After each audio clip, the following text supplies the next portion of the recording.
So I'll start by reading the territorial acknowledgement in Arabic as well. نبدأ بالاعتراف بأن جامعة كونكورديا تقع على أراضٍ للسكان الأصليين لم يتم التنازل عنها. إن شعوب الجالية الهاجة معترف بها كراعية حارسة للأراضي والمياه التي نجتمع عليها اليوم. جوجاجي مونريال معروفة تاريخياً بأنها مكان تجمع العديد من الشعوب الأولى، وهي اليوم موطن لشعوب متنوعة من السكان الأصليين وغيرهم من الشعوب.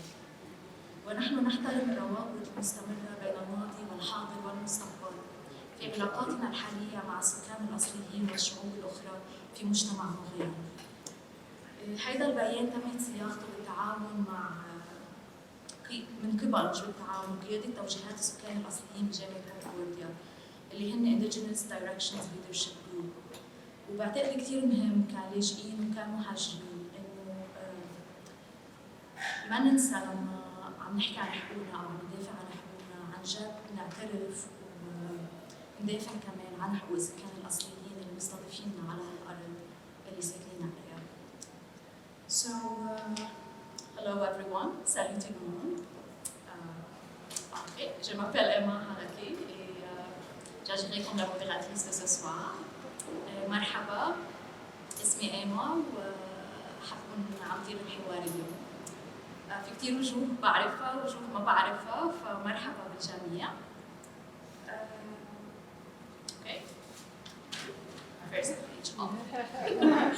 So, first off, I would like to mention that Mumtalakat wouldn't have been possible without the trust, the kindness, and generosity of all the participants who trusted me to share their stories and share their objects with me.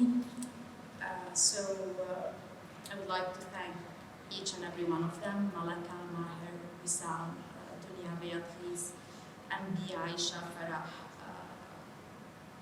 I hope I'm not forgetting anyone. There are still, hopefully, more names to be added to this list. Alors, cette soirée consiste d'un événement trilingue, en français, en arabe et en anglais. I think some of the interventions will be in Arabic, some in English, and maybe some in French. So I just want to acknowledge that it might be challenging at times to keep track of what's being said or to be able to understand what's happening in one of the three languages. And I hope it's fine with you. I just want you to be patient, maybe. And I'm hoping that everyone who showed up is open to listening and, open to listening to each other's, the words of each other's. And hopefully, if we still have time around the end, I would invite you for an open conversation, and I would invite everyone to speak in the language of their choice, soit français, l'anglais, ou أكيد بالعربي. So ما راح طول كتير، حأشرح شوي شو حيصير بالأمسية وبعدين بعطي الكلام للمشاركين الستة. So I'll just explain a bit what will happen in the evening. After our 6 readers' respondents finish their exchange, hopefully, if we still have time, we'll have a time for an open conversation with all of you here. Then around 7:30, I'll be giving some brief closing remarks, and I'll invite you to see the installation at the gallery and maybe continue having some informal conversation. So I will not speak any longer. I'm sure you're eager, as I am, to listen to our 6 invited guests. We will start, before we start, I want to thank all 6 of you. I see you scattered everywhere, some of you. So thank you for graciously accepting to take part of this event. And without further ado, I would like to welcome Rabih and Chami. Rabih and Chami will be reading a text written in Arabic, touching on narration, personal and collective histories, and Chami will follow up with his response to Rabih's text. تفضلوا.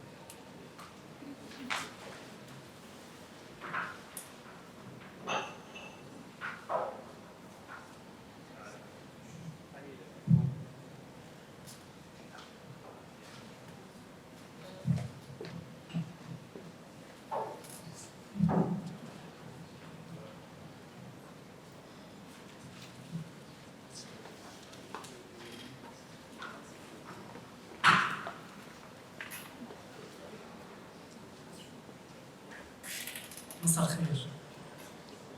حين نتوه نعود إلى نقطة الانطلاق، نعود إلى الأصل، أصل الفكرة، أصل الموضوع، أصل التاريخ.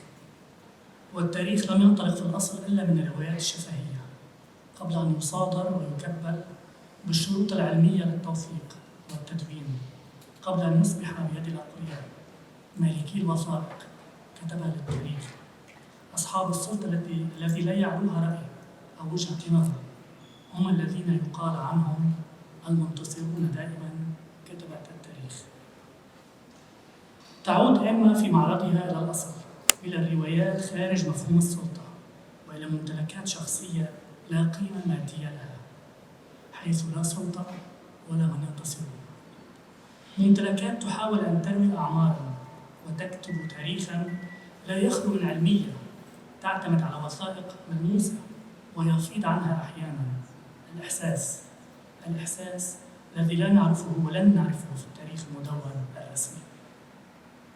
ممتلكات الأمان هي ممتلكات ل5 شخصيات مهاجرة امتلكوها أو امتلكتهم بحثاً عن أمان ما، والأمان هنا كلمة ممتدة في جذورها، باحثة في هويتها المتقطعة بين ثقافتين، بين بلدين، بين حياتين أو أكثر. السيدة ملكة اختصرت لنا حكاية عمر في جملتين أو أقل، ثم عادت بعدها إلى الأصل، إلى نقطة البداية، إلى سر ماكينة الخياطة، سر الفن والشغف والحرفة التي مررت من الجدة للأم للحفيدة ملكة، وهي بدورها تمررها إلى أولادها وأحفادها. نحن أمام حكاية عائلة مترابطة، لا لغة أم تجمعهما ولا حتى تاريخ مشترك، عائلة واحدة من ثقافات ولغات مختلفة اجتمعت على فكرة، على شيء، على آلة خياطة. ماكينة الخياطة أو الأمان عند ملكة التي حاكت بها شجرة العائلة تشبه أمان لوحة ماهر بين صورتين ومفتاح. فالصورة الأولى ناحية سميت باسم العائلة، منطقة بأكملها، حيث الجد بنى الجامع، المسجد، وبنى البيت. وفي الصورة الثانية يوم هدم المنزل وتحول إلى بناء فاحش شاهق وما بينهما مفتاح باب ما لا يلزم. الأمان هو أيقونة وسام المهداة من أخيه السند. الأمان في كوفية فرح من بلد لا تعرفه إلا من خلال حكايات الجدة. الأمان هي مسبحة مين في تجوال لماضيها في مدينة حلب قبل أن تفقد معناها في مدن النزوح والهجرة. ممتلكات تروي التاريخ. حين تبحث شخصيات معرض ممتلكات عن حكاياتها الصغيرة، سوف تأخذنا معا إلى الحكايات الكبيرة المسمى تاريخ. حين تتحدث الشابة ميم عن هجراتها ونزوحها، ستعود إلى مذابح قبل 100 عام تعرض لها الأجداد. حين تعود ملكة إلى شهادات الأم الراحلة في الخياطة عام 45، سوف نعود إلى الخياط الإيطالي في مصر والانفتاح والتنوير. حين يتحدث وسام عن اندفاعه للإنقاذ في منطقة الحرب والموت، كان يختصر موقفاً، كان يقول تاريخاً اجتماعياً عنيفاً من جولات حروب أهلية. حين يتحدث ماهر عن كادر واحد تحدث عن تاريخ 100 عام من تاريخ بيروت، بين الكولونيالية وتأسيس دولة وانهيارها في حرب أهلية. روى في صورة واحدة عن تاريخ تحولات وانهيارات العلاقات الاجتماعية بممتلكاتها وبيئتها، تاريخ مكودر والتعبير لماهر. كودرت الصورة في محاولة منه لوضع الزمن في إطار ثابت، تماماً مثل استخدام ملكة الكادر لحفظ شهادات الوالدة الراحلة على الجدار لتعود إليها أو لتعود إلى الكادر كنقطة انطلاق دائمة في تاريخ حياكة عائلة ومجتمع خرج ولم يعد. ممتلكات تروي المشاعر. إذا كان من اختلاف بين التاريخ التقليدي والتاريخ الشفهي، فهو حتماً الشعور، نحن لا يعنينا ماذا يحدث بقدر ما يعنينا ما أنتجه من معنى. هنا يأتي الحوار بين السائل والمجيب، بين الرواة وبيننا نحن الجمهور المستمع، يبحث عن المعنى، والمعنى سيأتينا حتما من الشعور، من الجواب عن سؤال دائم في معرض ممتلكات: ما هو شعورك حيال ما حدث؟ والشعور هنا قد يأتي بجملة اعتراضية من خارج السياق، أو بنبرة صوت مختلفة تفتح بين مزدوجين وتفسر كل ما حدث. شخصية ملكة الواثقة والباسمة والشغوفة بالفنون الجميلة والخياطة تقول بصوت يرتعش: الخياطة كنت عشان أمي كانت بتخيط كتير، فأنا طبعاً كنت أخيط كمان، فكملت حتى بعد ما توفت. هنا ينخفض صوتها وتكمل: كنت برضو أخيط لولادي زي ما هي كانت بتخيط لنا ملابسنا. جمل بسيطة، جمل عادية لعلاقة حميمة بين أم وابنتها، لكنها كل المعنى، كل الهوية، كل التاريخ. Generation from one to the other، قالتها بالإنجليزية بضحكة الرضا عما فعلت وأنجزت وأرخت عمرنا.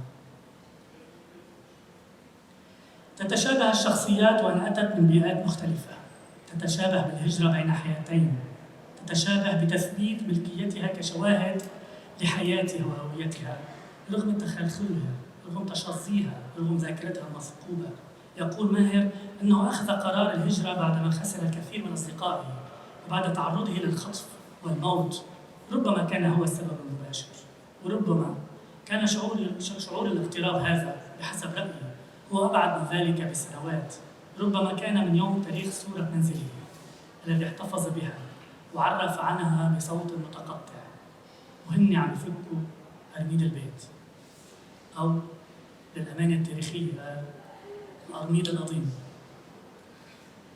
هي الصورة التي فضل الاحتفاظ بها عن هويته القديمة التي لم يستخدمها في الحرب، حيث لا وطن ولا مواطنين، مثل وسام الذي حمل معه بطاقة الصليب الأحمر الإنسانية في هجرته وفضلها عن بطاقة هويته الوطنية.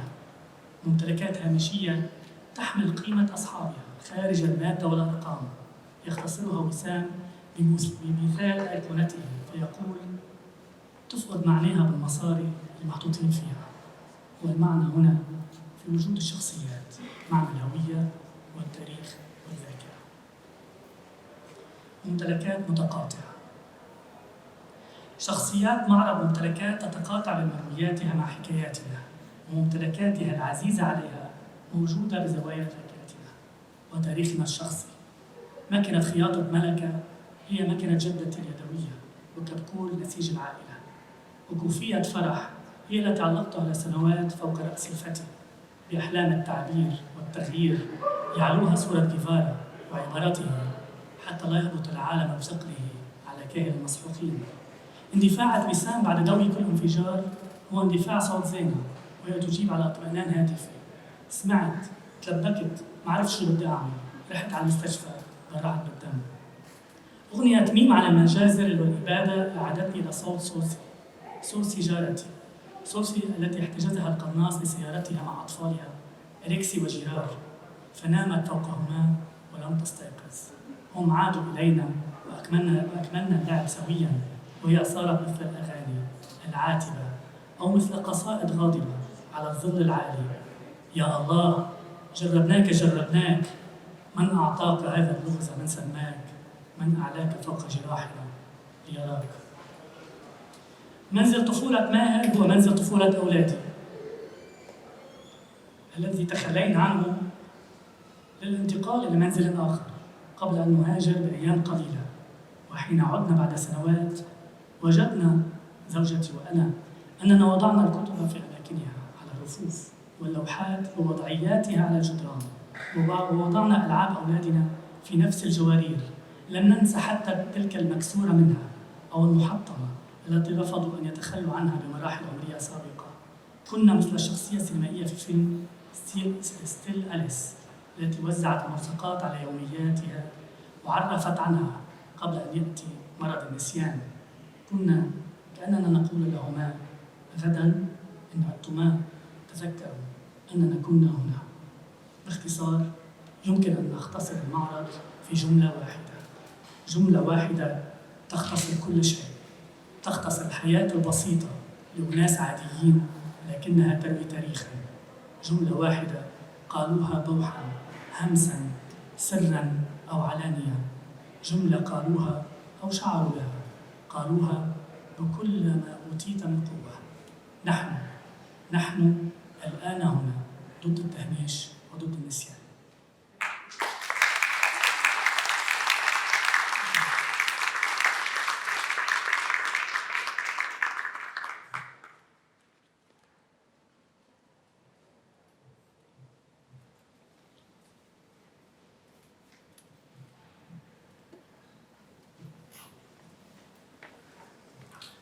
Rabih, how's the sound? Is it good?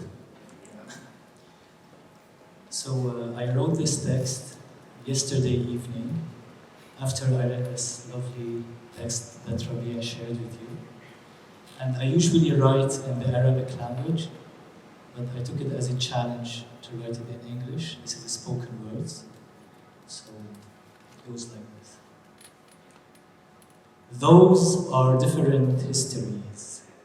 Those are different stories gleaned out of calamities, stripped out of glories. Those are different stories coming from the other social inventories, living vividly in the memories of the people on the peripheries. Those are different stories. Stories that break the harmony of hegemony, that challenge the politics of normality, that renegotiate laws of humanity, of morality, of mortality. Those are different stories. Stories that change with every narrator, that articulates histories woven with emotion, woven with time, with nations, with generations, histories woven from outside the written histories. Those are different stories.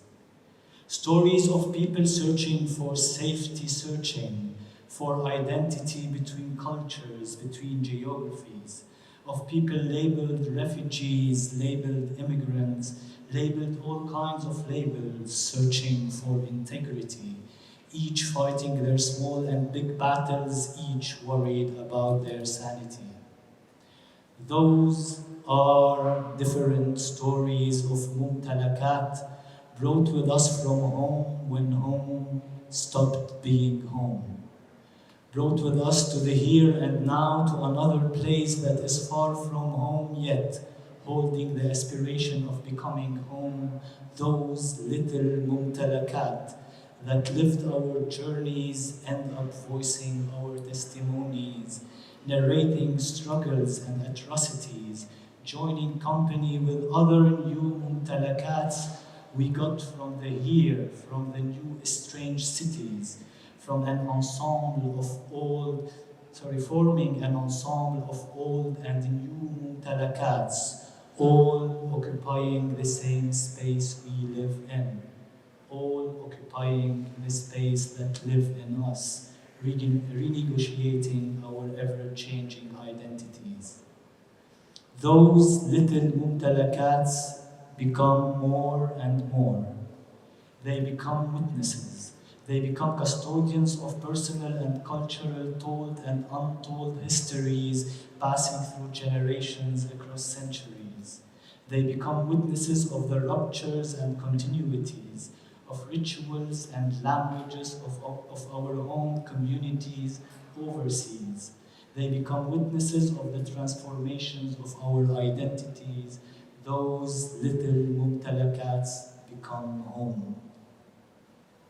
Those are different stories that assess social justice in societies, that mark down abuse against social minorities, that put systems and nations on trial, and appraise and denounce ideologies. Those are different stories. Stories that cease to be ours alone the moment they are freed outside our bodies, the moment they are uttered into the community's consciousness, to to debate the documented history, for history cannot be documented fully. For history is an ever-growing dynamic chronicle, never fixed, always augmented with changing truth every time an articulator is empowered to voice her or his story into history. Those are different stories that escape the policing and violence of surveying, to breathe in us the possibility of expressing our subjectivities, our singularities, to breathe in us the potential of highlighting truth experienced from different positions in society. When power is always enforced on the weak, on the fragile, on the needy, on the freak, those are different stories that breathe in us the potential of hope, of rebirth, of solidarity. This is how we live here, they say. This is how we talk. This is how we work. And this is how we pray. We love diversity, but no worries. As long as you become us, you'll be okay. Thank you.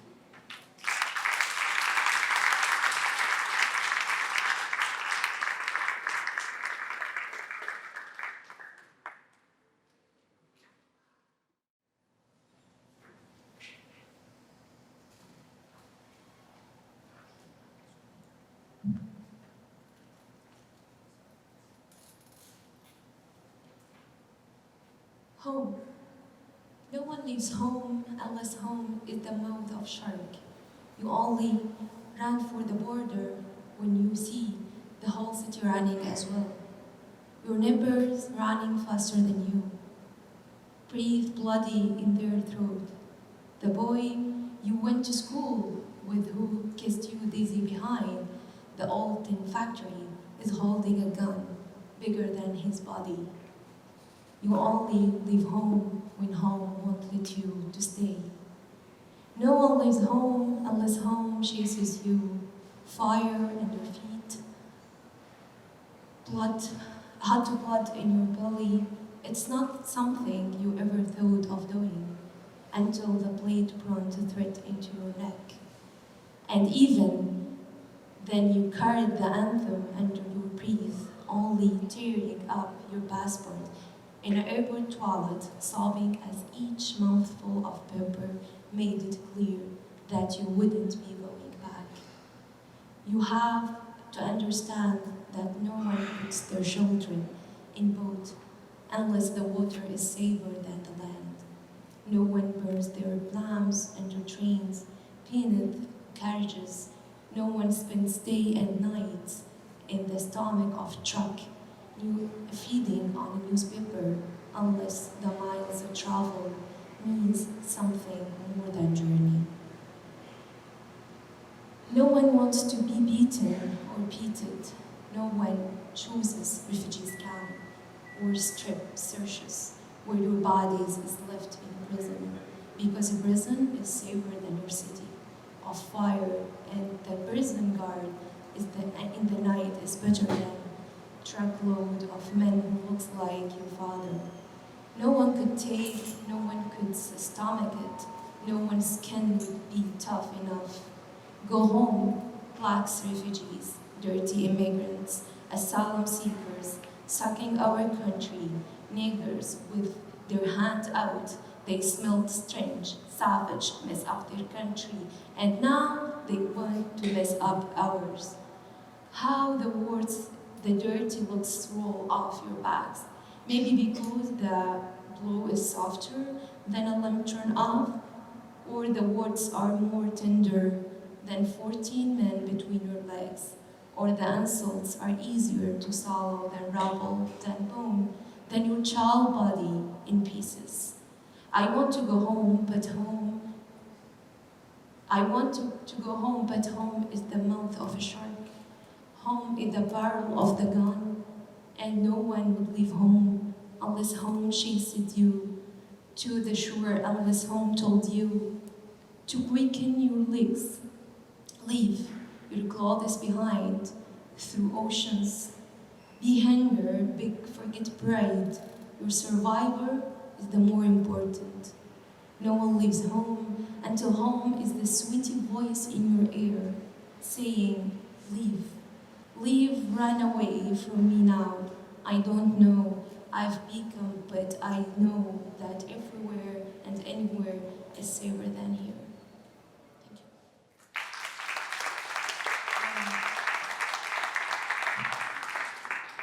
We're gonna hand it out a boarding pass, which is a simulation, one ticket way of how the journey of refugees looks like. And if you scan the barcode on it, so you could follow half Syria campaign, which is mean half of Syrian population outside the country. Just like to know the news, how to help, and how to participate. Thank you.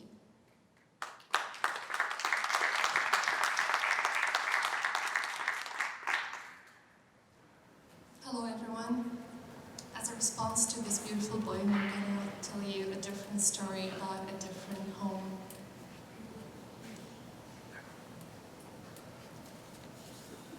At the beginning of the 19th century, the estimated number of Jews in Egypt was between 6,000 and 7,000 living as a linguistic minority on the edges of Cairo, Haraké, the Jews' quarter.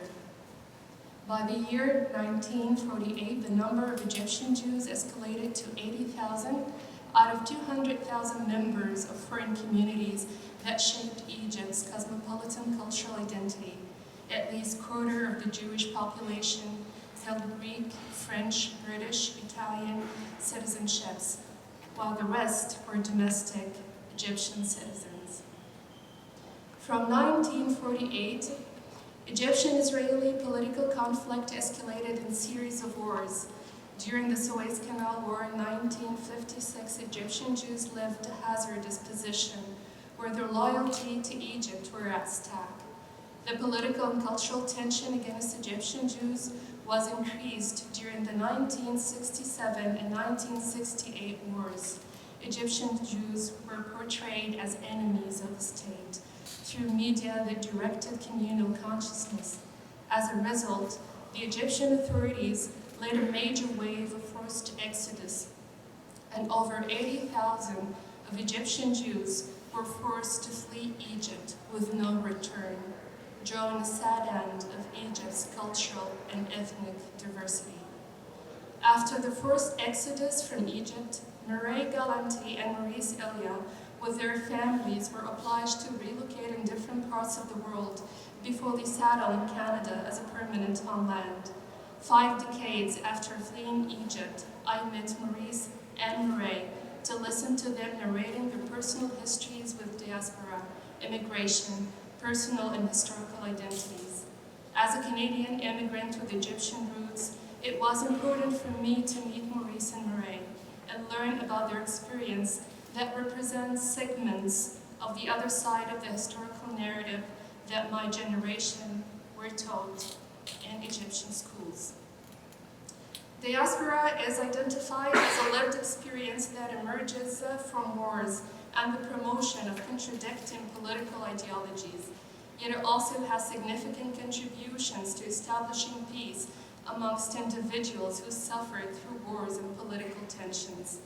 Diaspora populations are described with their experiences of splitting up in different destinations, their consistent search for a new homeland, and their awareness of personal identity.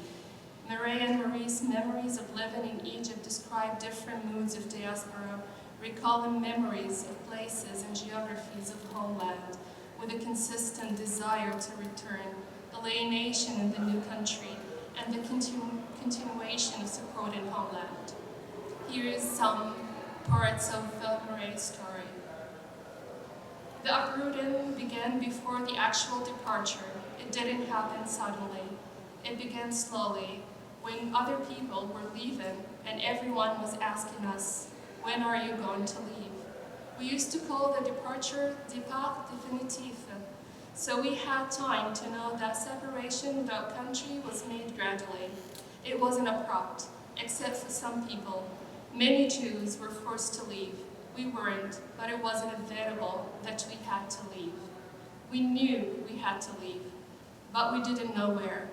I remember we used to take the globe and searched where we're going. South America, Italy, because our mother was Italian, or North America, because we were educated in French. We said, maybe Canada would be okay, because Quebec is French. So we finally decided in favor of Montreal. We traveled by boat from Alexandria to Naples and then to Genoa, where we took another boat to Canada. We took an Italian boat to come here. It took 9 days to arrive to Canada.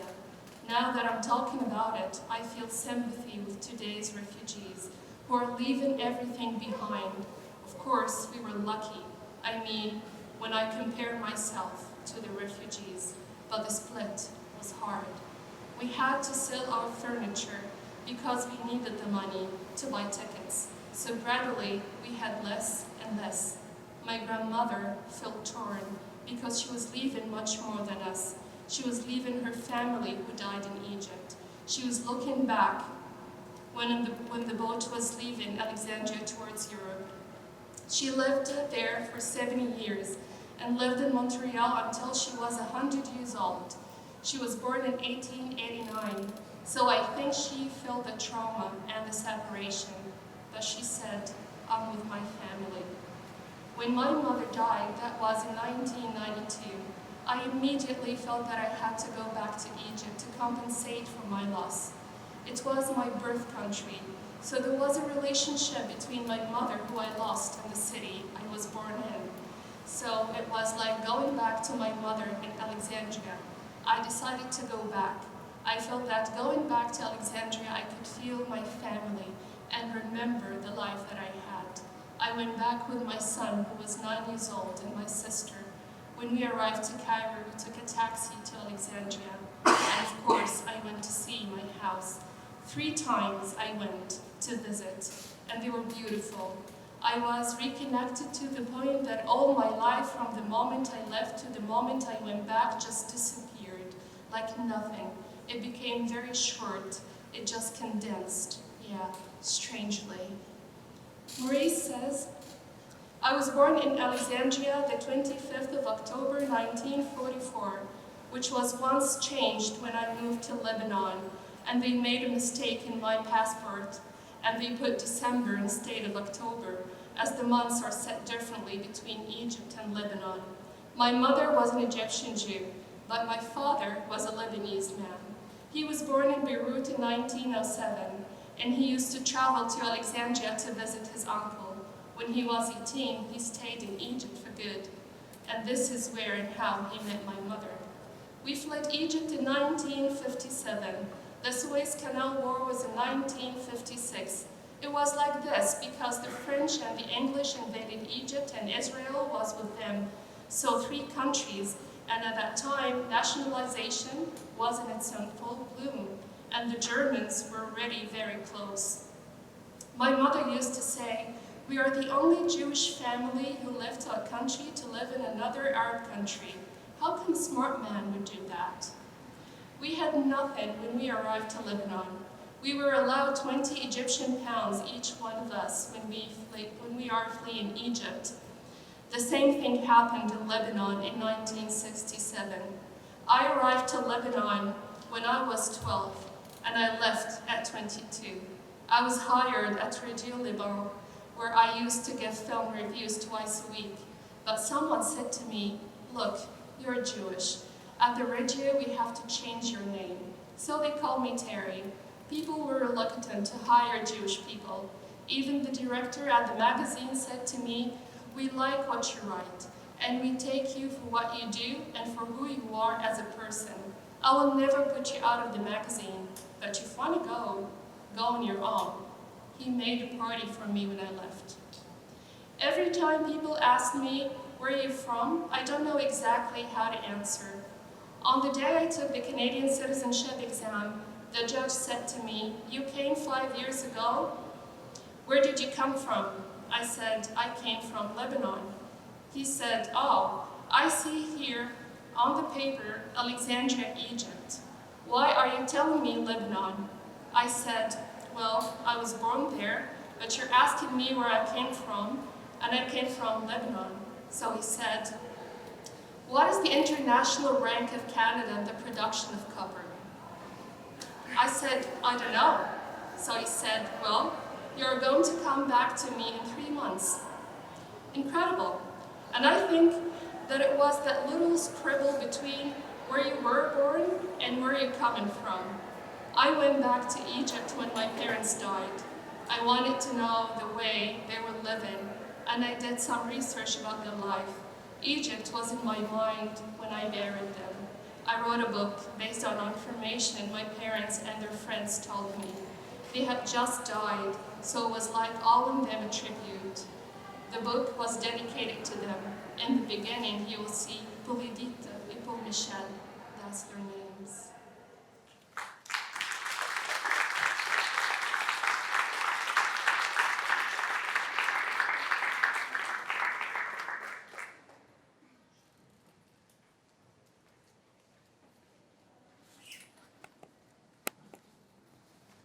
Thank you, Muzna and Ranya. I just want to mention that the poem, which was read by Muzna, is written by the British Somali poet, Warsan Shire. Okay. And now I would like to invite Hoda, Adra, and Farah Atoui. Hoda will be reading three short and sweet stories, titled Hummus Stories, followed by a conversation with Farah Atoui. تفضلوا.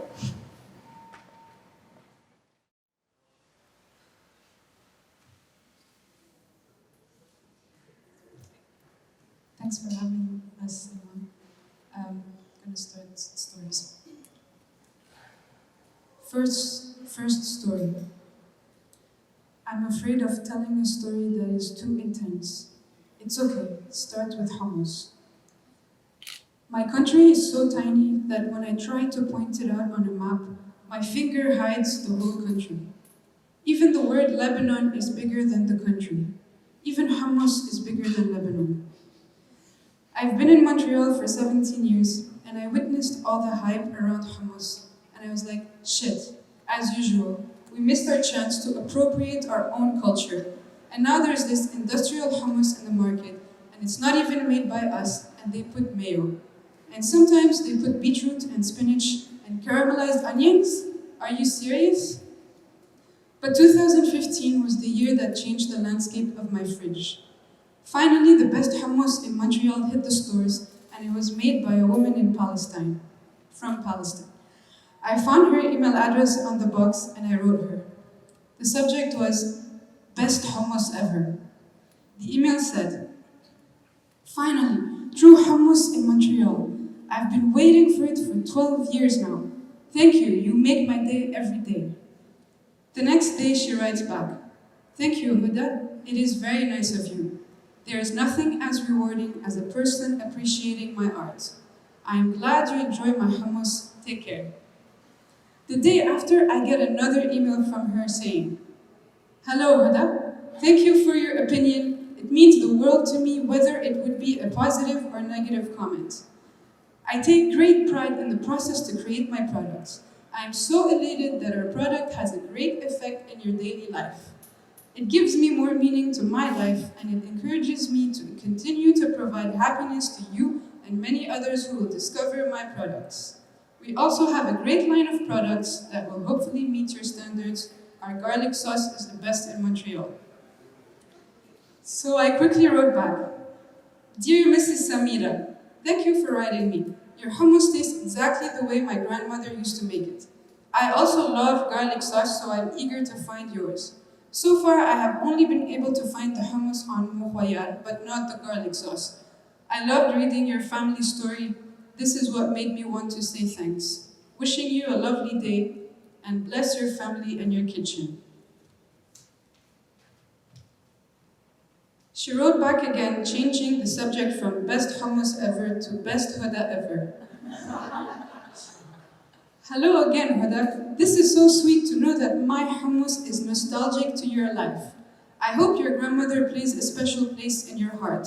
Really? You couldn't find it? They should have it. It might have been sold out. No worries. We sell to the 4 other stores on the same street, and they should carry all our products. No, I thank you again for taking the time to read a bit about my life and of course to say thank you. You must be a kind-hearted person. Open brackets, I assume that your parents raised you well based on our exchange of emails. Close the brackets. I wish you only the best to you and your loved ones. Take care and may an abundance of happiness and love find you.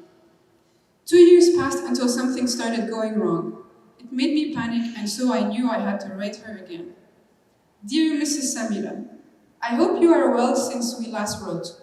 As usual, I am still buying your hummus and I recommend it to all my friends. I don't want them to support processed North American mayo hummus anymore. As your #1 fan, I'm writing you today with a bit of concern. 2 weeks ago, I found the hummus to be really sweet. The texture was grainy as well, but it was the sweetness that was truly striking, as if it had maple syrup. The one I bought yesterday had a different cheesy aftertaste as well. I thought it should be my duty to inform you of these inconsistencies. I want you to know I intend to keep watching out over your hummus to ensure it stays delicious and reminding me of home. I hope you do not mind my feedback. It is a form of support. All my best. Keep up the great work. 1 week later, a reply came from info@samirahummus.com. Hello, thank you for your interest in Samira Hummus. We pride ourselves in making the best quality products. We are sorry you have been experiencing dissatisfaction lately. Please inform us where you have purchased our products and we will proceed to issuing a reimbursement at the specified location. Regards.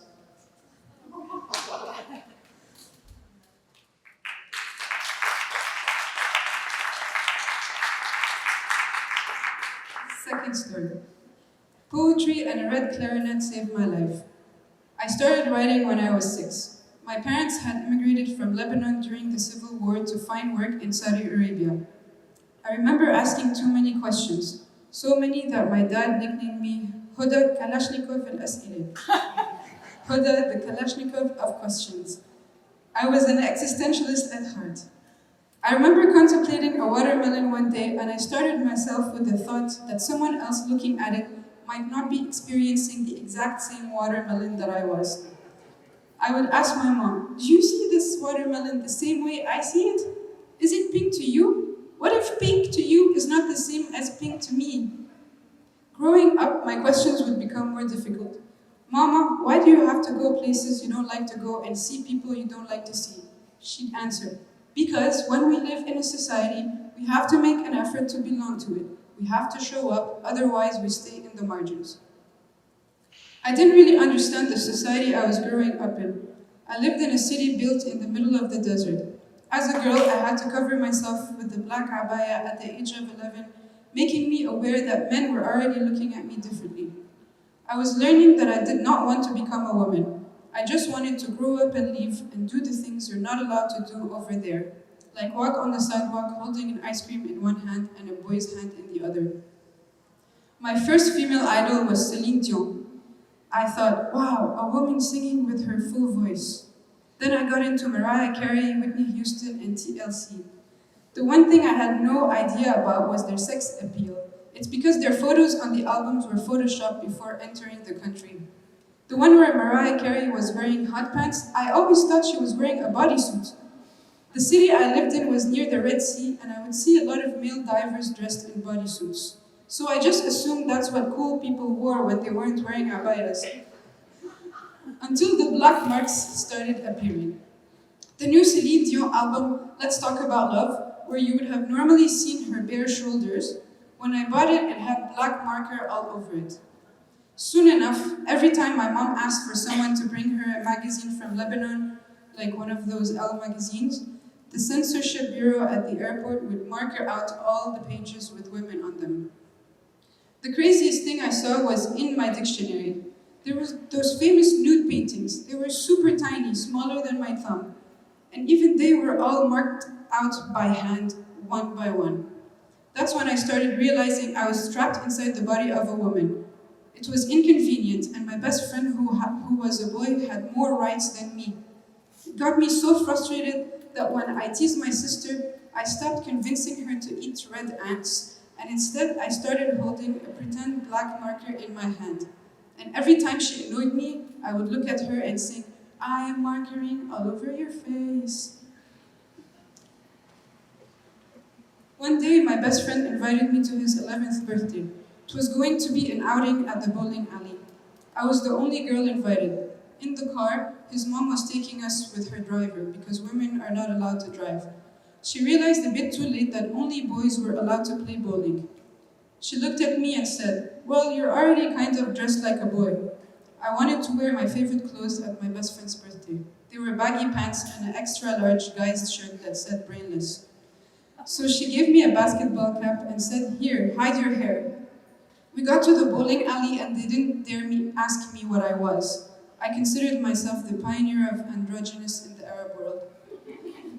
My mom still doesn't know that many years later I found a diary of hers in Lebanon years before she moved to Saudi, where she wrote, "I don't want to be what they want me to be. I want to live free."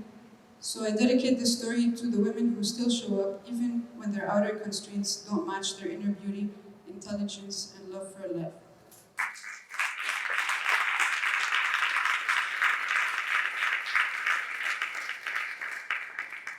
Third story. In Lebanon, we still suffer from power cuts. Although we are a modern country, for some reason, Beirut gets power cuts every 12 hours. In Trablus, or Tripoli, the second largest city where I was born, it's every 6 hours. My sister and I spent every summer in Trablus at my grandparents'. Before they got a generator, we would sit in the candlelight and tell stories. Sometimes we would play a card game called hummus. So you take two playing cards and lean them against each other so that they can form a roof. You make many roofs on the table and lay them out across it. Each person gets a hummus. A hummus is a chickpea, by the way. The word hummus cannot be substituted with the word dip. This means you cannot say a beetroot carrot hummus. It's nonsense. It's like saying a beetroot carrot chickpea. Hummus recipe has always been and will always be lemon, garlic, olive oil, and cooked chickpea, all ground together with a bit of salt and cumin if you're feeling adventurous. And it's supposed to be creamy, not chunky, and no mayo. So you make many roofs and lay them out across the table. Each person gets their own hummus chickpea and hides it under one of the roofs. And you go turn by turn. Each person places their fist under the table, under their own personal hummus. And every time your turn comes, you give one good bang to make your hummus run out from under one roof and hide under another.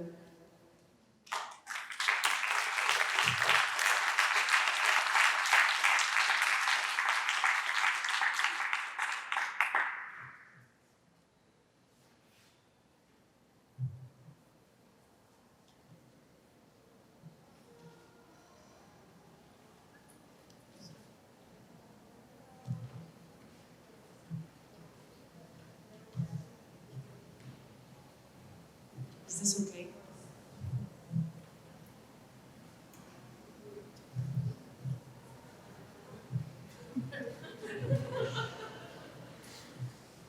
So you choose to open and can you hear me?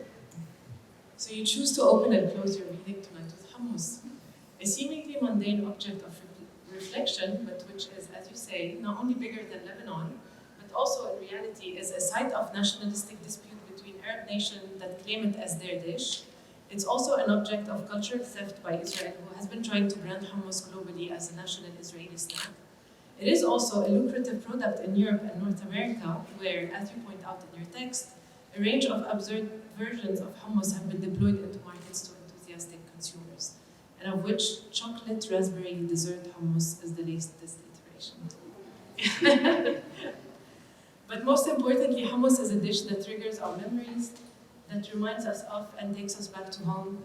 It's a dish that is closely tied to our identity and our sense of cultural belonging, because no Levantine home is complete without hummus in the fridge.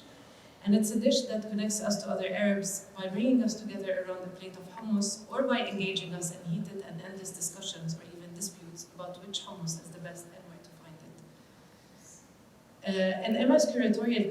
In her curatorial text on Mumtalakat exhibition, Emma talks about the power that certain objects hold over us.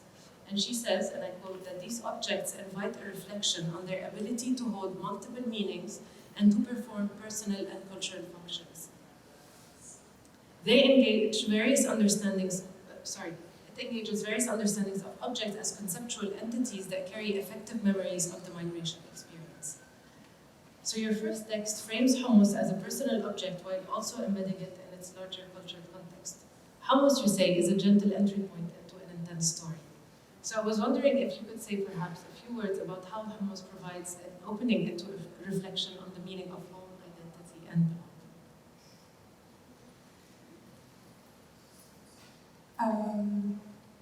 I guess I found that hummus, when it started becoming popular, was a good bridge for me to talk about where I come from with people who don't know, or with like Canadians or Quebecois.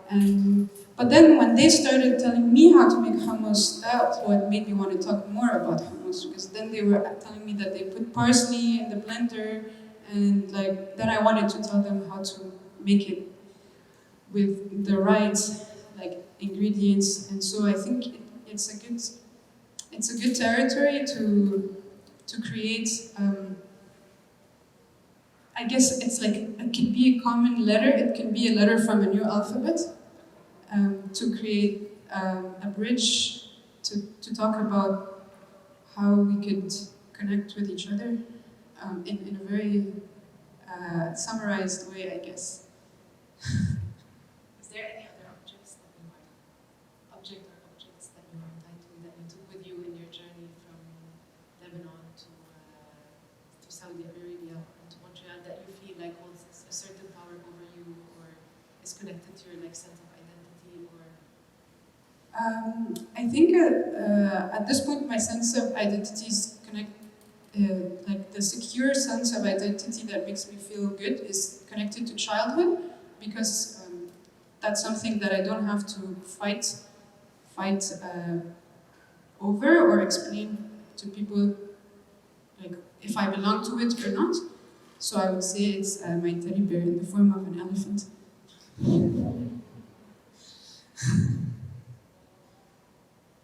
So your text also, or your response also triggered when I read it, a reflection on the role of language and writing and experiences of exile and migration. And I thought specifically of two texts that I've read recently that I like very much. Salman Rushdie's Imaginary Homelands from 2012 and Edward Said's reflection on exile from 1984. And both these texts provide first-hand testimonies of the lived migrant experience and the effects of cross-cultural encounters from the standpoint of a writer. For Rushdie and Said, migration, whether diasporic or exilic, is an experience of displacement as well as one of physical and affective alienation. Rushdie and Said are both haunted by their memories, by a sense of estrangement and loss, and by feelings of nostalgia. And yet, both of them consider the position of the migrant as out of country and out of language, a fertile terrain to occupy as a writer. So Rushdie argues that it is the fragmented nature of his memories of homeland, which is itself a result of displacement, loss, and longing, that makes his memories so valuable and evocative for his writing, and that defines his literary perspective as always partial and always provisional.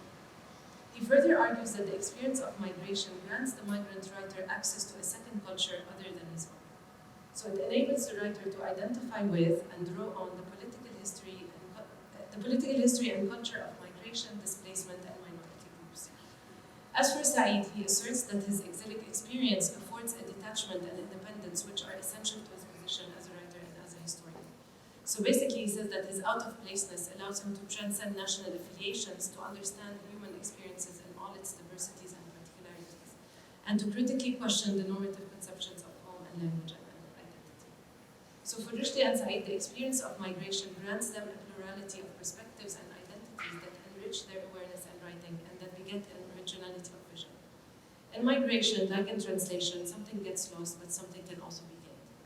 So this is a very long introduction to the following set of questions that relate to the role of language and recounting and anchoring your own experience of migration. So I'll just list my questions, and then you can decide to answer them all together, or answer some and disregard some. But I was wondering, in what language or languages do you think, dream, and write? In what language or languages do you feel most at home? So in what ways does language constitute a site of encounter of identity and belonging in your own experience? And I'm also curious about your transition from the written to the spoken word, and was wondering, and was wondering what made you want to use your voice as a vehicle of meaning and as an aesthetic form, and whether you could speak to the potential of performed oral narratives in your own practice. That's a lot of questions. If you forget any of them. Okay. The first one about language,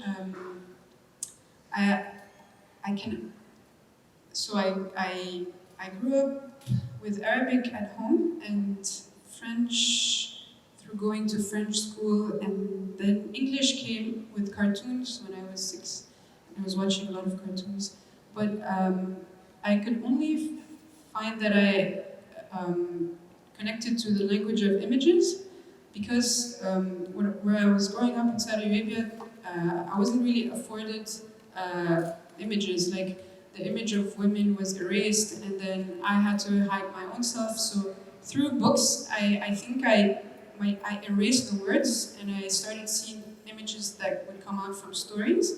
So even when I wanted to create like new ideas, I would like look at the light bulb and for like 3 minutes and close my eyes, and when you do that, you see colors and shapes.